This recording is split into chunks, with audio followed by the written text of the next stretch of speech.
Hey LeGrand Alive, this is Coffee with Will, brought to you by Northwest Furniture and Mattress, Grand Ron Hospital, See Bright Dentistry, and anythingtodigital.com. And I am here today with director, actor, and professor extraordinaire Ken Wheeler, who has graced us today by coming into the studio to talk about theater, himself, and just generally all things about Ken. So thank you for joining me here today, Ken. You're welcome. Thank you for having me. Yeah, absolutely. So tell me a little bit about yourself and how you got into theater. You are a director, an actor, and as I said, professor.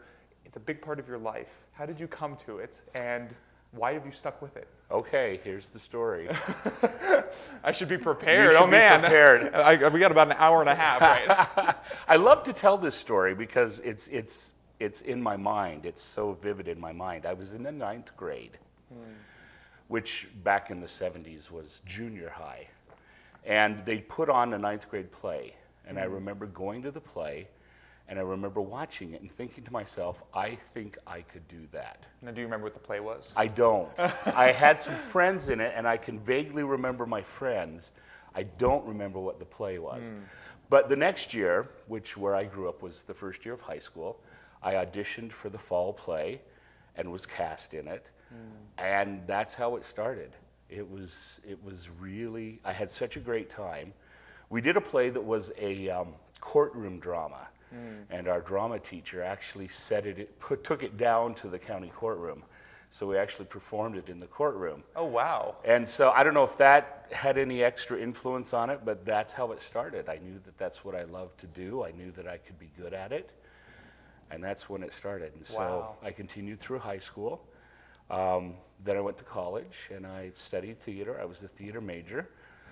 I got to college and I realized that I was a little fish in a really big pond. In high school, It's easier to realize that today with the internet and all that kind of stuff. You're like, I am so small. But I was, in high school, I played the leads because there weren't very many of us. And so I got to play all the leads, and so I thought I was pretty good, hot stuff, and got to college and auditioned for my first play. And I was cast, but I was cast in a character role, not the lead. So I struggled for a few years until I finally came to the conclusion that you can have just as much fun in the character roles as you can in the leads. And I've really pretty much played character roles ever since then. Wow. Yeah, so loved it, loved the experience, felt the passion for it, felt the need to express myself that way. So I continued, got my associate's degree and then my bachelor's degree and then my MFA. And along the way, I don't know if you would call it a premonition or a revelation or something. A calling like that. Yeah. I realized that I wanted to show people that they could be in the arts and be like me. I'm a conservative type of person, you know, and you don't usually think that type of person would succeed in the arts. You know you don't, yeah. And I did, as far as I'm concerned. I've had a very successful career, a very successful life. And I wanted to be able to show students that you can do that and still maintain standards and things like that. Absolutely. And so that's what I've kind of put as my mantra. And I find myself here in this small town teaching students who some of them are conservative like I am. And that's what I try to tell them is you can succeed at this art form if you want to. So that's so interesting to me, and that was something that was very interesting to me when I was considering doing this show is, you know, you are conservative, and so how do you find that connection, and how do you find that? Have you ever found yourself at odds in these two sort of passions that you have, or have you been able to find a synthesis between them?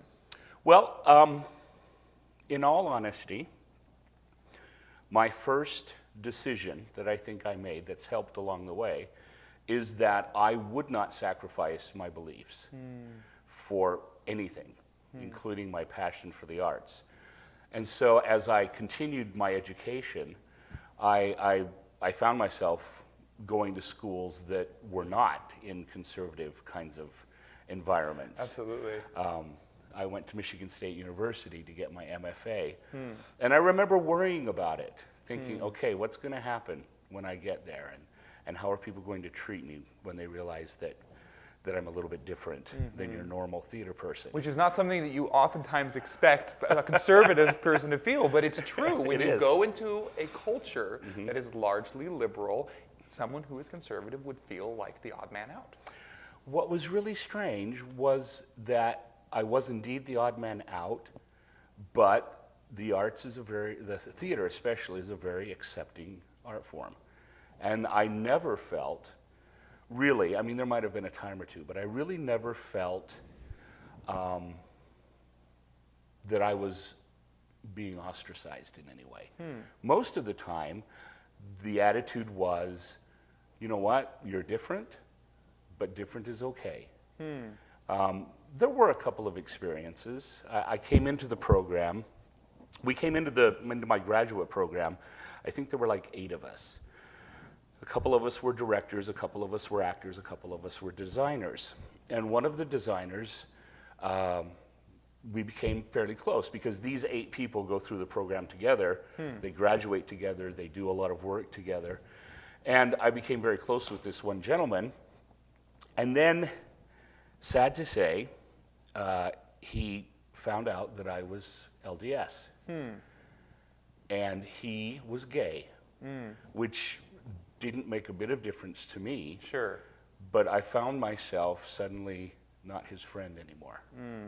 Because he made the assumption that because I was LDS, I hated him. And I've always felt really sad about that. Yeah. You know, it's kind of like a reverse discrimination kind of thing. No, absolutely. Yeah. But for the most part, people were like, oh, okay, you're that way. What does that mean? And so there were times where I would go out after a play with them to the bar, and they would drink, and I would have my soda, and we would talk, and then everything was fine. And I was never really pressured to do anything that went against what I believed. And I found that to be really the overriding sentiment throughout my career.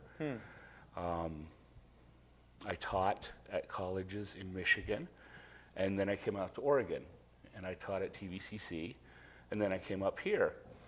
And it's always been the same. Most of the time, I find myself with very liberal colleagues, and most of the time the attitude is, you have your beliefs, and I have my beliefs. And in the diverse world of theater, all of those can live together. And they have. It's been really nice. I've not felt ostracized in any way. For sure. Well, and one of the things that I think is very beautiful about theater is that it celebrates the human condition. I was just having this conversation with myself out on a run the other day about theater, about how just because something is in a play doesn't morally affirm it or defirm it. Right. It simply acknowledges that it exists. And so you explore that concept through the medium of theater, which is a way of exploring reality through fiction. Sure. You know? So it's interesting that you can have, in a way, it is very cosmopolitan in that way, that it does invite all existences, all things into it, not as necessarily a moral thumbs up or thumbs down, even though that may or may not exist, but it brings it in and says, this is something that exists and that we need to explore, and we'll do it through the medium of playing. Now, that being said, you've told me in past interviews that you think that art is primarily for entertainment, and which is not a sentiment that you find a lot of times up on campus. Like art isn't, you know, it should be social, it should be political, it should be philosophical. But you know, at the same time, most people, I think, if you ask them, would go to see a movie or see a theater to be entertained. There's a spectrum, you know. There's the idea of theater is to entertain, theater is to educate. And I think I probably fall, you know, about a quarter of the way up that spectrum, because I think there certainly are ways that theater educates people, and I think it's important. But for me, especially as I grow older, I find that I like to do plays that make people laugh. I like to do plays where people come out of the theater a little bit happier than they were when they went in. And I don't know if that's maybe because of my age. As I get older, I'm like, we need to laugh more. You know, in today's society, we need to have moments where we can just escape and enjoy things, which is interesting because through my career, I've done a lot of dramas. One of my favorite plays is a drama, family drama, about honesty and business and what you can get away with in business and what you can't, and how you have to be responsible for the society around you as well as just yourself. And I love those kinds of plays, and I really enjoy reading them, and I enjoy directing them. But I think recently it's just been, I guess my niche, I guess you would say, at the university is I do the shows that entertain people. And I'm fine with that. I don't feel a driving need to do socially relevant plays or plays that provoke emotion as their main purpose. I don't know. It's just kind of what I find myself enjoying doing. Interesting. Now, well, and I think it's interesting because a lot of times you do have sort of that, you have some of my favorite filmmakers, right? Like, I know I'm temperamented towards thinking of art as a little bit more hoity-toity, and I know that about myself. Sure. Like, I tend to think of art as, there is good art and there is bad art. But some of my favorite filmmakers are filmmakers that can simultaneously entertain me, bring me into a story, and really grip me into that story. But at the same time, engage in a level of social, philosophical commentary. Filmmakers like Darren Aronofsky, who's a filmmaker who did stuff like Noah. He did stuff like Requiem for a Dream. Filmmakers like Christopher Nolan, who does a lot of films about time, and his films are extremely philosophical. They're really deep, and they're really, really thought-provoking, and mind-bending. But they are entertaining, and I really enjoy him. I wouldn't necessarily say he's my favorite filmmaker, but I enjoy that about him. And so, as a director, have you ever considered a balance? How do you find that balance, or do you even try to find that balance? Well, here's a good example. I just recently directed Joseph in the Amazing Technicolor Dreamcoat. I was going to bring that up, but yes. It's primarily a show that entertains. But if you look at it, there's a very serious story going on. I mean, the story of Joseph being sold into Egypt is a serious story. If you're familiar with that biblical story, it's about a man who's close to God, and because he's close to God, things happen in the way that makes it possible for him to save his family, And so I didn't want to lose that part of the story in what could actually be nothing but spectacle. I mean, I've seen productions of Joseph where it's just one crazy thing after another. And that certainly was part of the production. And it was very entertaining, yeah, so I loved it for that reason. And yet at the same time, I still had people say to me, I almost cried when Jacob came to Joseph at the end, because they caught that moment of tenderness when the father realizes that his son is still alive. And so there was an underscoring of a serious message in what was really a crazy funny show. Absolutely. Well, and the other scene that I think of in the show that emotionally moved me extremely well was the scene where Joseph was in the jail. Right. And it was extremely well. I'm getting goosebumps just thinking about it. It was extremely well lit. The smoke machine. I loved how you brought the smoke machine in just for that moment. Right. And he's singing the song about being insignificant, being lost, being something that's just such a small blip on the radar of the cosmic universe, that why does he matter? What does he matter? Which is an emotion that a lot of young people feel. Right. As we were talking about earlier, that we do feel insignificant sometimes, which is a great piece of art. So I really respected that in that show, that it was able to marry a downright funny, hilariously so play with some very tender moments of emotion, and also, if in what you're talking about, divinity. Right. And for me, I guess it's not just to entertain, but I think that a lot of messages can be expressed through the entertainment. And that's what I try to look at. When I direct a show, it's not always just about we're going to make people laugh. And there's even a point where some people will suggest something and I'll say, no, it may be funny, but it doesn't fit within the bigger picture of telling the story. It's all about telling the story. I mean, that's what audiences really like. They love to laugh, but there has to be a message or else they leave and it's like, oh, that was funny, okay, we're done. There needs to be something that they take with them. So I guess maybe, there's always that little bit of provocation, that little bit of let's give them something more than just the laugh. And I think that's what I like to do, kind of inherently. It's part of my nature, is to look for the little bit of the story. Absolutely. And that's important for people too. Absolutely. So that being said, what's next for Ken Wheeler? What should we be looking for in your future directing, acting? Arrest. No, you have to be making more things. We need to provoke more people.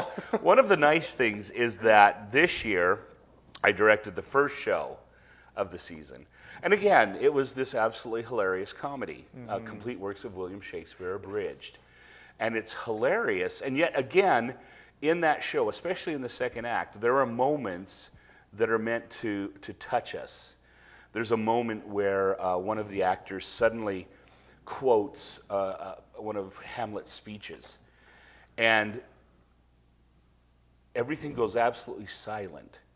And he gives this speech, and if it's done effectively, the audience is touched by the message, by the simplicity of it.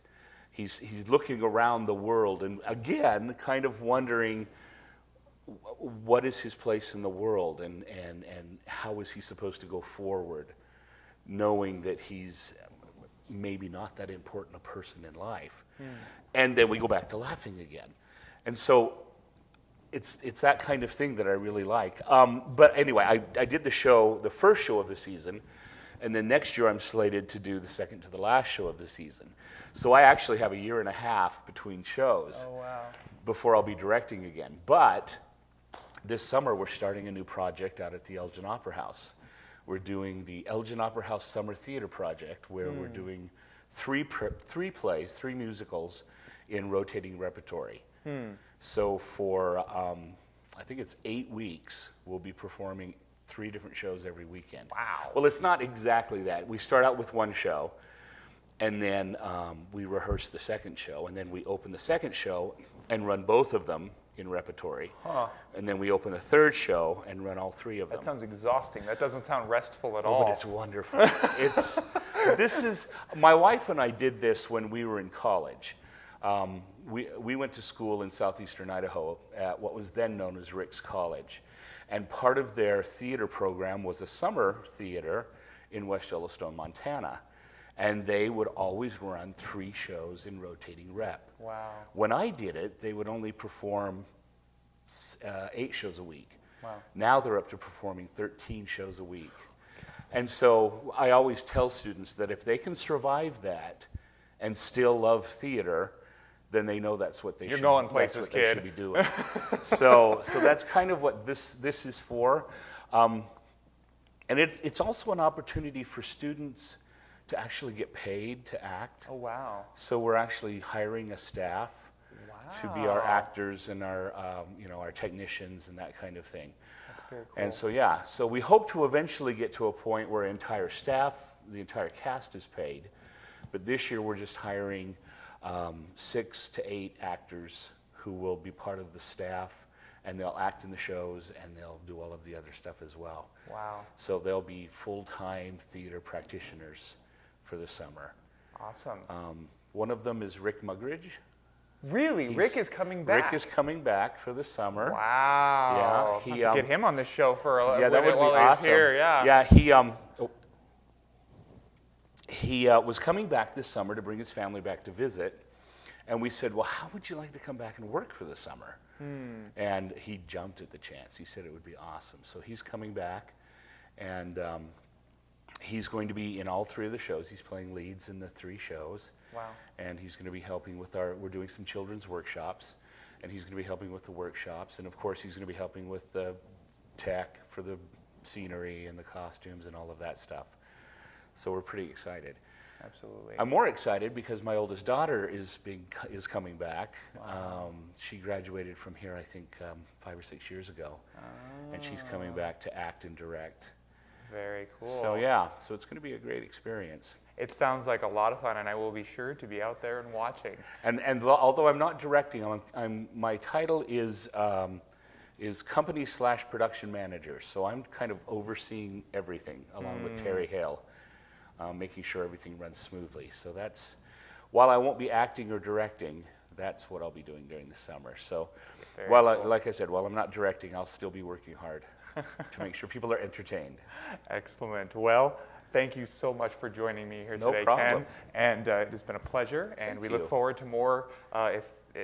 If Joseph is a standard by which the plays are coming out, I am looking forward to the next Ken Thank Wheeler you. production. Thank you very much. Thank you, LeGrand Alive, for tuning in. This has been Coffee with Will and Ken Wheeler, brought to you by Northwest Furniture and Mattress, Grand Ron Hospital, See Bright Dentistry, and anythingtodigital.com. Please like and share this video, and tune in to LeGrandAlive.tv for more local content.